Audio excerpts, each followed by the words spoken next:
अस्सलाम वालेकुम, कैसे हैं आप सब। शूटिंग पे आई हुई हूँ भाई।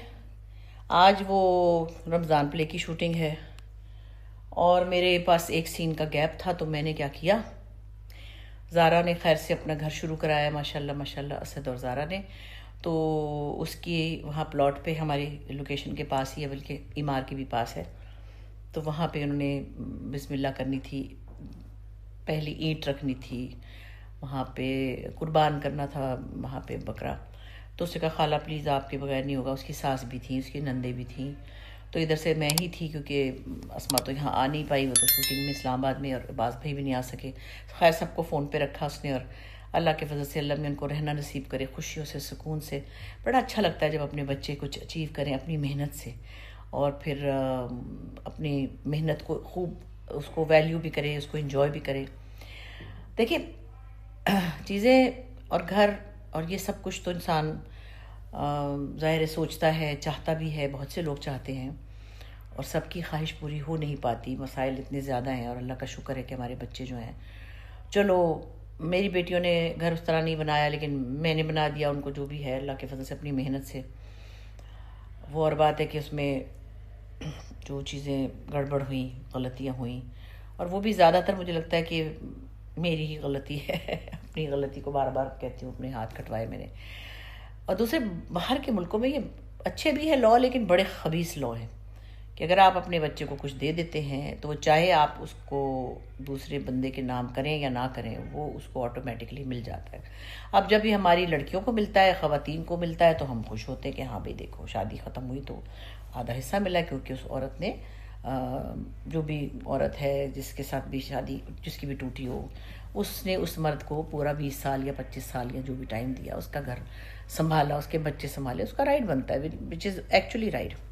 लेकिन जब हमारी लड़कियों के मामले में ऐसा होता है, और ख़ास तौर पे जब लड़की ने बिज़नेस नहीं किया, ना वो डॉक्टर, ना वो इंजीनियर, ना वो उसने बिज़नेस किया, वो पार्ट टाइम काम ही करती थी, और उसके माँ ने बना के दिया हो, उसमें से भी मिल जाता है हिस्सा, तो गलती तो ये हमारी है, हमारी बदकिस्मती है कि फिर आगे से बंदा भी कोई ऐसा नहीं कि जो कहे कि नहीं नहीं, ये तो सास के पैसे हैं, इस पर तो मेरा कोई हक नहीं है, ये तो गलत है, उसूलन ठीक ही नहीं है।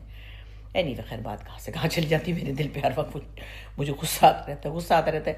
तो खैर, तो बहरहाल माशाल्लाह से बच्चों की बड़ी अच्छी अचीवमेंट है कि उन्होंने अपना घर इस उम्र में शुरू कराया है, अल्लाह उनको नसीब करे। मैं देखती हूँ लड़कियों में बड़ा प्यार का जज्बा होता है। लड़कियाँ सभी चाहती है कि वो अपनी शादियों के बाद अपने घर वालों के साथ, अपने ससुराल के साथ, अपने मियाँ के साथ मोहब्बत के रिश्ते को अच्छी तरह चलाएं, और ज़ाहिर है घर बसाना है, इसको कहते हैं ना। बहुत सी चीज़ें होती हैं मुश्किल, हालांकि हमारा असद तो बिल्कुल ऐसा नहीं है, अल्लाह का शुक्र है, अल्लाह का लाख लाख शुक्र है, किसी गलत इल्लत में नहीं है, अल्हम्दुलिल्लाह। बहुत अच्छा बच्चा है। मैंने पहले भी शायद कहा था कि जो बच्चा अपने माँ बाप का खिदमतगार होता है ना, वो बच्चा अपनी बीवी के लिए भी अच्छा होता है। जिसको माँ बाप की परवाह नहीं है, उनकी फ़िक्र नहीं है, या उनको लापरवाही से, तो वो फिर बीवी बच्चों को भी नहीं देखता। ये मेरा तजर्बा है, ये मैंने देख लिया, सच्ची बात है। खैर, हर चीज़ में बैलेंस अच्छा होता है, हर रिश्ते को अपना एक वक्त देना चाहिए, और अपने हर रिश्ते को वैल्यू करना चाहिए। पर अगर लड़कियों को पता है क्या, बड़ी जल्दी मोहब्बत हो जाती है, ऐसी लड़कियों को भी हो जाती थी। और बस वो क्या होता है कि एक जनरल ओपिनियन मेरा है, हम तो चलो अपनी बात क्या करें, एक जनरल ओपिनियन क्या होता है कि जब मैंने अंग्रेज़ी फिल्मों में भी देखा है, मैंने इंडियन में भी देखा है कि दो लोग दोस्त हैं, लड़का लड़की पढ़ रहे हैं, कॉलेज में है, या मोहब्बत है, या अफेयर है, जो भी कुछ है, उसमें जब वो कहता है कि मैं तुमसे शादी करना चाहता हूँ, तो वो लड़की कहती है, क्या, you want to marry me, अंगूठी देता है तो वो मरने लग जाती है। मैंने सोचा इसके पीछे क्या साइकी है। कोई शादी करना चाहता है तो अच्छी बात है, आप उससे सोचे कि अच्छा ये मुझे शादी कराए, सोच समझ के फैसले। लेकिन इस बात पे ही लड़कियां मर मिटती हैं कि कोई हमसे मोहब्बत कर रहा है और कोई हमसे शादी करना चाहता है। हमसे शादी मतलब क्यों, आप कोई बकरी है? ये हमारी एक पुरानी मेंटेलिटी है कि अगर कोई आपको शादी के लिए कहे तो मान जाए इसको, और शुक्र करें कि उसने आपको शादी के लिए कहा। क्यों भाई, आपके हाथ पाँव नहीं है, आपकी आँख नहीं है, आपके नाक नहीं है, दिमाग नहीं है, आप कौन है मतलब। तो वो एक ओवरऑल जनरल ओपिनियन लड़कियों का होता है कि भाई देखिए ना, फलाना बड़ा अच्छा, ठीक है जो भी है, लेकिन उसने मुझसे शादी का कहा है। वो मुझसे शादी करना चाहता है। शादी इज़ अल्टीमेट थिंग। और आपने ये नहीं देखना कि आप में भी तो कोई आप करना चाहते ही नहीं चाहते, और क्या वो आपकी इस शादी की ऑफ़र के अलावा आपके किसी मेयार पे आ रहा है पूरा। मेयार का मतलब ये नहीं कि पैसा ही हो, वैसे पैसा भी हो तो कोई बुरी बात नहीं है। हाँ, इतना ज़रूर हो कि आपके खर्चे, आपकी ज़रूरियात पूरी कर सके, और फिर उसके साथ उसको थोड़ी बहुत शर्म हया भी हो कि वो अपनी बीवी को सपोर्ट करे। लेकिन मैं समझती हूँ आजकल जो पढ़ी लिखी लड़कियाँ हैं वो अपने आप को खुद भी सपोर्ट करती है। चलो मिल के करें ना, मैं ये भी नहीं कहती कि बीवी को यूँ करे, मिल के करें, दोनों मियाँ बीवी टीम बन के घर चलाएं तो वो और अच्छी बात है। लड़कियों को भी कारआमद होना चाहिए, ये तो मेरी बड़ी पुरानी रट है। लेकिन मैं ये देखती हूँ कि लड़कियाँ कहती कि हाँ उसने हमें प्रपोज़ किया ना, उसने हमें प्रपोज़ किया, तो जैसे प्रपोज़ क्या किया उसने, तो जैसे मतलब है दुनिया ही आपको दे दी। तो ये वाली मेंटेलिटी क्यों है कि अगर हमसे कोई मोहब्बत करे, लड़कियों से, यानी जवान लड़कियों की बात भी कर रही हूँ, तो इस बात पे खुशी से मतलब है दिमाग ख़राब हो जाता है कि अल्लाह उसने मुझे ये कहा कि आई लव यू। तो मुझे क्या क्या मतलब ये कि आप कुछ लेवल नीचे हैं। मैं किसी को भड़का नहीं रही हूँ, मैं एक साइकी को रिव्यू कर रही हूँ जो मैंने महसूस की है बड़े सालों बाद और बहुत सी गलतियाँ करने के बाद। तो मुझे लगता ये है कि लड़कियों को अपने तौर पे इतना मजबूत होना चाहिए, इतना अपने आप को इंडिपेंडेंट बनाना चाहिए, इतनी ज़हीन होनी चाहिए, इतनी अपने पाँव पे खड़ी हों कि बाद में कोई कहे कि मुझसे शादी करना चाहता है, चलो अच्छी बात है, I will check him and then I will decide. It's not that big के आपने कहा कि अगले ने मुझसे शादी करने को कहा है, ओह माय गॉड मैं तो मर जाऊंगी खुशी से। नहीं, ध्यान करना इन बातों का।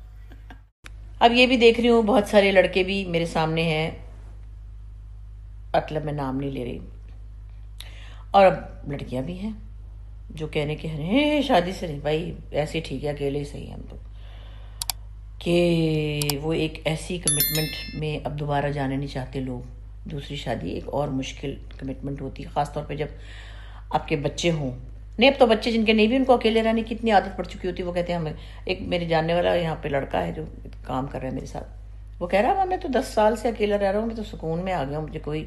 और एक आध बीच में लड़की के साथ मेरा सिलसिला हुआ भी था, तो उसने मुझे इतना टोका टाकी की कि तुम्हारी अम्मी होंगी और तुम्हारी बहन होंगी, तो मैंने कहा अरे रहने दो, मेरा काम ही ऐसा है, ये जो हमारा फील्ड का ही काम करता है, कि ये तो समझ ही नहीं सकेगी कि ये देर में क्यों आए हो, क्योंकि जो इस फील्ड में काम नहीं करते वो नहीं समझ सकते कि किसी ने 2 बजे का कहा है तो वो 11 बजे क्यों आया है। यहाँ पे बड़े मसाइल हो जाते हैं, हमारे काम ही ऐसे हैं, जनरेटर ख़राब हो गया या कोई मसला और हो गया, या हमारे सीन में ज़रा ज़्यादा टाइम लग गया, हमारे डायरेक्टर को ज़्यादा वेरिएशन चाहिए, फिर वो एक सीन को 18 दफ़ा करेगा, फिर उसके बाद उसको कहेगा नहीं अभी भी ठीक नहीं, उसको वो चीज़ नहीं मिल रही होती, वो बार बार कराता है, तो कोई टाइमिंग फिक्स नहीं होती। वैसे ठीक है रात 10 बजे तक हम सबका जनरली टाइम होता है, लेकिन कभी कभी ऐसा भी होता है, जैसे अब कल हमारी शादियों के इवेंट हैं यहाँ पे, जो मैं आपको अगले क्लिप में दिखाऊंगी।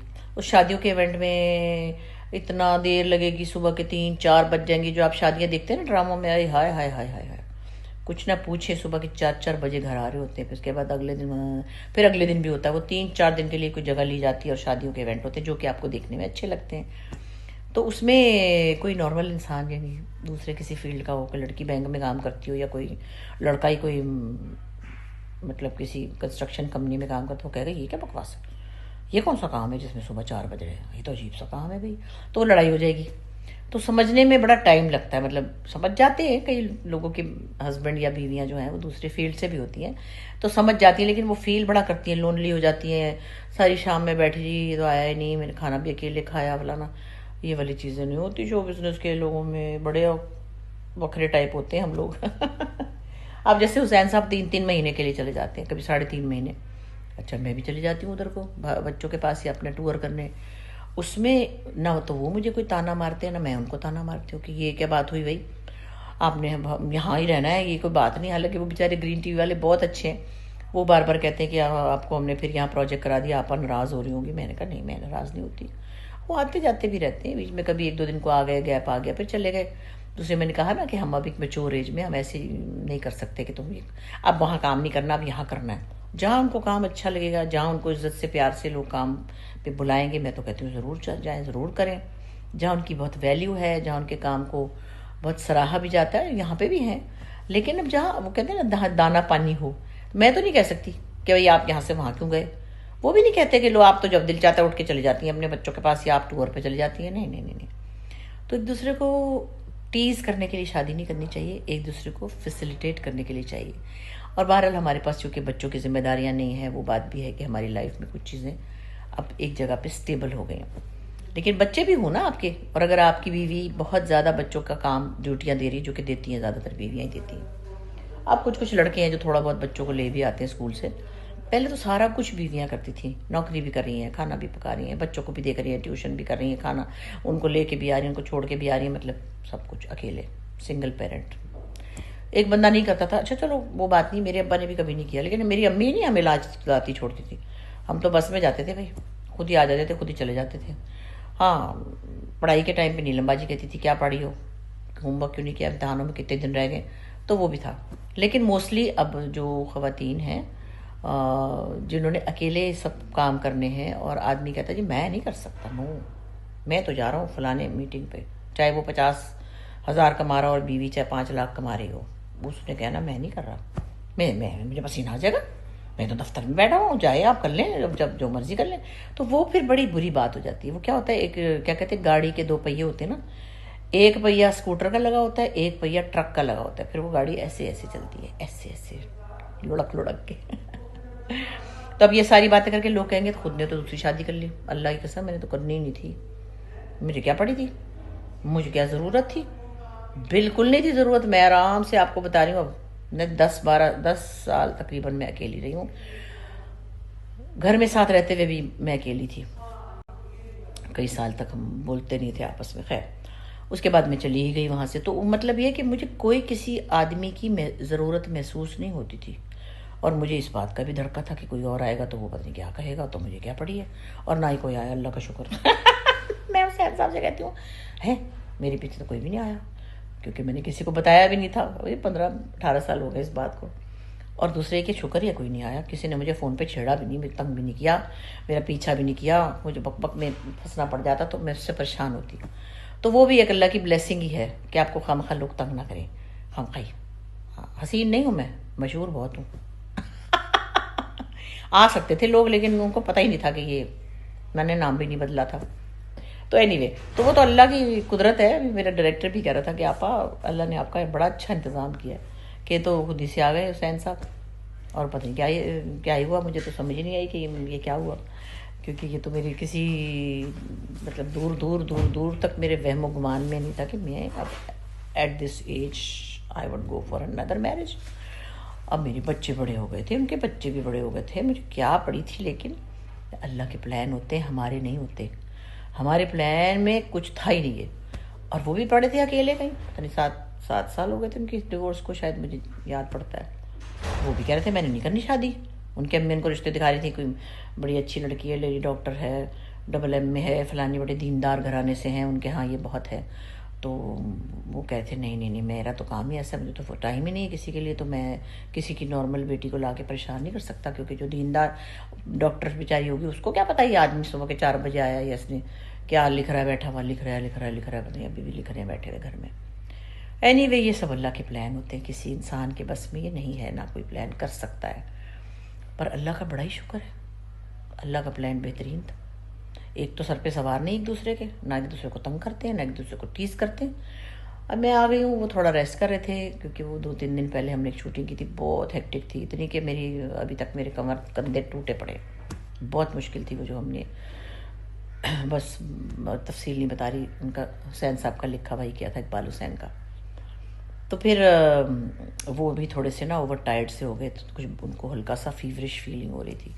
मैंने कहा चुप करके लेटे रहे यहाँ पर आराम से, और मैं यहाँ पे जो लंच ब्रेक होता है ना, इसमें सब खाना खाते हैं, मैं नहीं खाती, मैं अपना जूस पीती हूँ, या मैं बीच में नट्स खाती रहती हूँ। फिर मेरा 7 बजे बशीर खाना ले आता है यहाँ पे सेट पे।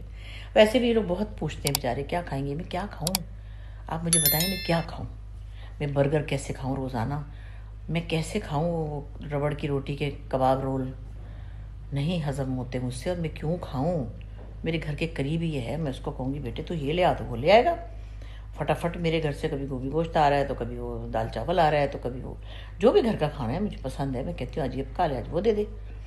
तो हुसैन साहब का भी यही है, सुबह उन्होंने नाश्ता किया, वो भी एक पतली 4 टोस्ट खाते हैं, शाम को एक टाइम पे वो 6 बजे खाना खा लेते हैं, दैट्स इट। तो एक दूसरे को सहूलत देने का मतलब है, फिर तो अल्लाह ने अच्छा इंतज़ाम कर दिया कि कोई सड़े हुए हम तो अब हमारी उम्र ऐसी होगी ना कि सड़े हुए बुड्ढा बुड्ढी लड़ रहे हों, आपस में चिढ़ रहे हों, कोई एक दूसरे को सता रहा हो, कोई तंज कर रहा हो, कोई कह रहा हो कि भाई क्या है, तुम कहाँ गई थी, तुम कहाँ गए थे, तुमने क्या किया, तुम ये नहीं देते हो, तुम वो नहीं करते हो। फारिग फारिग फारिग, कोई ऐसी चीज़ नहीं है जिससे हम लोग फारिग ना हो, अल्हम्दुलिल्लाह। हाँ, बच्चों के मामले में बात होती है मेरी बच्चों के वालिद से जो भी मसले होते हैं, लड़कियों की परेशानी होती है, तो हम एक दूसरे से बात करते हैं। लेकिन बस उनका भी एक कंसर्न है कि बच्चियाँ ठीक रहें और वगैरह वगैरह, मेरा भी एक कंसर्न है। अल्लाह अल्लाह तो खैर सल्ला। तो बस मैंने कहा चले 2-4 बातें आपसे कर लूँ, फिर हम कल मैं अलग बनाऊँगी। के लिए वहाँ शोर बड़ा होता है एक्चुअली,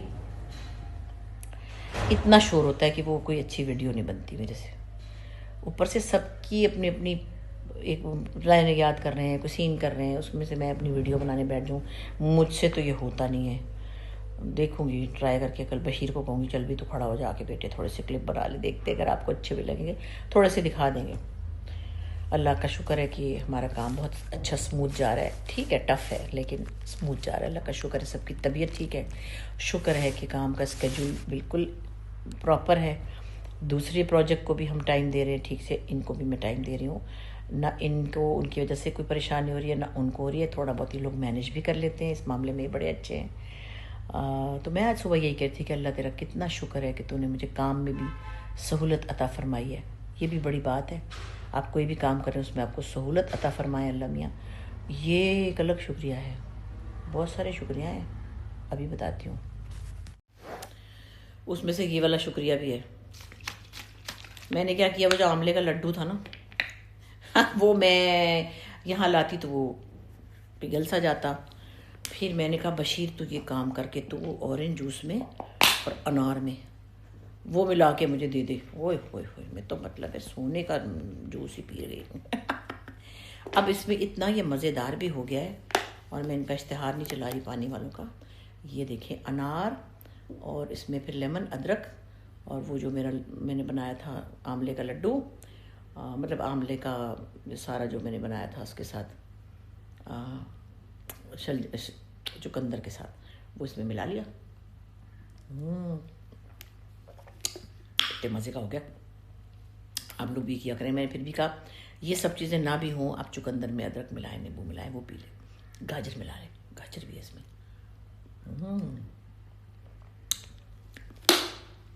मैंने लंच खा के क्या करना, यहाँ पे लंच आता है बिरयानी, सबको पसंद है ना, मुझे नहीं पसंद तो क्या हुआ, इनको तो पसंद है ना। और हम तो नखरे करते हैं, दाल हो फलान हो, ये तो मेहनत करते हैं, तो 50-50 किलो की ये लोग लाइटें उठाते हैं लड़के, सुबह के ही आए हुए होते हैं। पर इनको यहाँ नाश्ता भी दिया जाता है बड़ा अच्छा। आई मीन वही जो पराठे परोठे होते हैं, जैसे भी ऑमलेट, पता नहीं छोले क्या क्या, हलवा पूरी टाइप चीज़ है ना। तो उसके बाद ये फिर भूख लग जाती होगी, ये जवान बच्चे हैं ना, ये खाते बिरयानी, चिकन, पता नहीं क्या क्या, नान के साथ कीमा, तो पालक मैं नहीं खाती भाई कुछ भी। मैं करती हूँ नाश्ता। आज मैंने किनवा की रोटी खाई, उसके साथ ऑमलेट अलग से बना लिया, वो अच्छी कड़क बन गई, और चाय पी के आ गई। तो इतना तो पेट भरा हुआ है, तो खाऊं क्या। फिर यहाँ की मेरा फ्रूट रखा हुआ था, मेरी फ्रूट की ट्रे। इस कमरे में गंद बहुत पड़ा हुआ है, मैं आपको दिखा नहीं रही क्योंकि यहाँ पे ऊपर सीन हो रहे हैं, तो फिर ज़्यादातर मेरे सीन नीचे थे। तो मैंने कहा मैं तो थक गई ऊपर नीचे होके, बहुत ऊँची सीढ़ियाँ हैं। तो मैंने कहा भाई मुझे इस कमरे में एक बिस्तर बना दो, मेरा सामान यहाँ रख दो। अब यहाँ पे हमारे क्रू का सामान भी पड़ा हुआ है, कुछ ये चीज़ें भी पड़ी हुई है, मेरा बैग भी फैला हुआ है। मैं नहीं दिखा रही आपको क्योंकि बकवास खाना। तो मैं तो यहाँ बैठ गई बिस्तर पे सज के। तो ये है मेरा जूस जिससे मैं अपनी एनर्जी लेती हूँ। थोड़ी देर पहले मैंने बैठे बैठे अपने वो खाए नट्स। अभी मेरे पास नट्स का लड्डू भी है, वो भी इतना फीलिंग है। 7-8 बजे भी मुझे कोई बहुत तड़प के भूख नहीं लगती है 7 बजे तक, क्योंकि मैं चुग्गा मुग्गा खाती रहती हूँ। ये देखिए चुग्गा मुग्गा।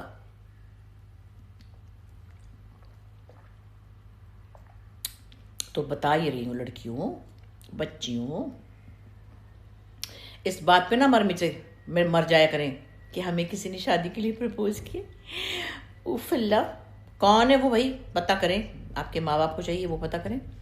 और आपको किसी ने शादी के लिए प्रपोज किया तो कोई इतनी बड़ी तबाही नहीं आ गई, आप भी कोई चीज़ हैं। ये नहीं कि आपकी कोई किस्मत खुल गई है। मैं तो सच्ची ऐसे ड्रामे देख के मुझे गुस्सा ही आता है। रिश्ता आया है, रिश्ता कर लो। रिश्ता आया है, रिश्ते में है क्या देखो तो सही पहले। अपने तजर्बों से भी मैं सड़ी हुई हूँ, लेकिन सच्ची बात है हमारे घरों में भी ये नहीं था, सिर्फ बेचारी नीलम बाजी का रिश्ता आया था जो नहीं चला बाद में। अरेंज मैरिज होती थी उस ज़माने में। बाजी हालांकि बड़ी ज़हीन, बड़ी इंटेलिजेंट, अप्लाइड साइकोलॉजी में मास्टर्स कर रही। तो वो था ना एक रिवाज, मेरी दादी भी कहती थी 4 धियां ने फिर एक करके हूँ ब्याह हो तो शुरू करोगे तो मुक्कन गया। तो भाई 4 धियों ने आपने पैदा की ना, हमका कसूर था कोई? जो हालांकि मेरे फादर इस तरह के नहीं थे, लेकिन फिर इस तरह किसी ने रिश्ता, मैंने कहा ना मेरी बहनें हसीन बहुत थी, तो लोग उनके चलते चलते उनके पीछे बाजार में 2 औरतें लग गई, असमा सुम्बलापा और नीलम बाजी, हसीन लड़कियां थी। वो घर तक आ गई, आके उन्होंने दरवाज़ा बजाया और शाम को अपने बेटे को लेके आ गई। उनका बेटा डॉक्टर था तो अच्छा था, खुश शक्ल भी था। तो अब्बा ने भी कहा कि अच्छा चलो शादी तो करनी है, तो चलो अच्छे लोग हैं तो चलो सादे से हैं, लड़का तो डॉक्टर है, वो अमेरिका जा रहे हैं। 10 दिन में शादी होकर गरीब वहाँ चली गई। वहाँ जाके तो बस फिर एक और ही दुनिया थी। बहुत मुख्तलिफ लोग थे वो, बुरे नहीं मैं कहूँगी, बहुत मुख्तलिफ थे, बहुत ज़्यादा। बाजी को था पढ़ने का शौक़, और अब्बा ने कहा कि तू वहाँ पढ़ लेना, ये लालच दिया अब्बा ने। उधर गई तो उन्होंने कहा कि मैं फलानी यूनिवर्सिटी में, उन्होंने कहा आराम से बैठे, मैं पढ़ाने नहीं लाया आपको, घर में बैठे बच्चे काम। बेचारी चुप कर गई। 22-21 साल की हसीन लड़की थी नीलम बाजी। इस तरह सुम्बल का भी था, लेकिन उसका कुछ न कुछ पसंद का था, क्योंकि उसकी सहेली के भाई थे और उन लोगों को वो बड़ी पसंद थी। 2-3 साल में मंगनी और ये रही तो कुछ ना कुछ थोड़ी बहुत अटकेलियाँ चल रही थी, अटकेलियाँ। फ़ोन पे बात हो रही थी, और जहाँ पे भी वो खाने पे जाते थे साथ में अम्मी मुझे लल्लू को भेजती थी साथ, अकेले नहीं जाने देती थी। तो लल्लू ने बहुत खाना खाया। शायद भजन के दोस्तों की शादियाँ हो रही थी, वो इसको ले जाना चाहते थे मंगनी के बाद। अम्मी ने कहा ये बीच में जाएगी, तो मैं बीच में घुसी रहती थी हर वक्त। दुनिया का हर खाना मैंने खाया, हर होटल में मैं गई हूँ, क्योंकि मैं थी साथ ना। अम्मी ने मुझे भेजा लल्लू को, लल्लू पीछे पीछे था, तो मैंने उनके साथ बड़ा टाइम गुजारा। शायद भजन है बड़े प्यारे। बस उनकी शादी बेचारों की दोनों की चली जो भी था, लेकिन जो आखिर में हुआ बच्चा जो चला गया, तो बस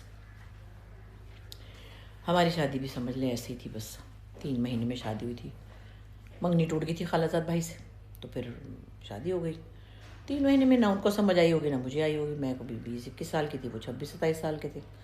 बस वो फिर रिश्ता लेके आ गए थे, तो शादी हो गई थी। तो बस समझो कि बारी आ गई थी। मुझे ज़िया मोहिउद्दीन साहब कहते हैं आपकी शादी तो बहुत कम सीनी में हुई होगी। मैं कहा नहीं, कम सीनी में नहीं हुई, मेरी बारी आ गई थी, ऐसे हो गई। तो होने की बात है कि बस जो किस्मत में होता है वो हो भी जाता है। लेकिन अब लड़कियां जो हैं डर गई हैं, लड़कियां क्या लड़के डर गए। मैं तो लड़कों को देख रही हूँ कि नहीं नहीं नहीं हमने नहीं अभी करनी, वो अभी ठहर जाए, अभी जिम्मेदारी है, और दूसरे पता नहीं। अब लड़कियां हो गई हैं ज़रा थोड़ी सी समझदार, सवाल करने वाली, और चित्तर नहीं खाएंगी, अब नहीं खाएंगी। अब ये कोई ना कह दे कि मैं पता नहीं क्या ही पी रही थी। अनार का जूस है, अनार का। अच्छा, कैसे किसी को लगा, पहले उसको गारत करे।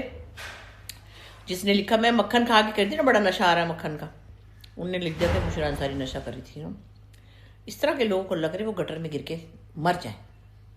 हाँ, कितनी बदतमीजी की मैंने, मतलब गटर में गिर जाए तो फिर उसके बाद जो अल्लाह की मर्जी फिर।